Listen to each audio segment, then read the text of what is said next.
Good morning. Breakfast হয়ে গেছে? যদি না হয়ে থাকে চলো আমার সাথে বানাবে এসো। আজকে আমি বানাচ্ছি ম্যাগি চাউমিন। তা কারা কারা আমার মতো ম্যাগি বা চাউমিনে রসুন দিয়ে খেতে ভালোবাসো? আমি তো প্রচণ্ড ভালোবাসি। ম্যাগি হোক বা চাউমিন, একটু রসুন যদি দেওয়া হয় না, টেস্টটাই পুরো, ফ্লেভারটাই পুরো অন্যরকম হয়ে যায়।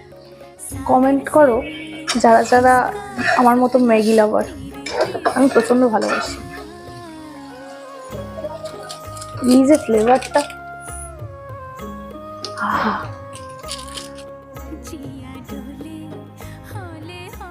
এই যে আমাদের ম্যাগি চাউমিন রেডি। চলো আমার বাবার কেমন লাগে দেখি।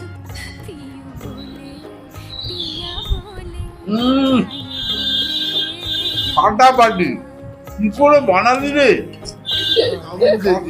এই জিনিস খাও নেই এই জিনিস বলতে 200 रुपए दे और 50 रुपए काट ओवर एक्टिंग के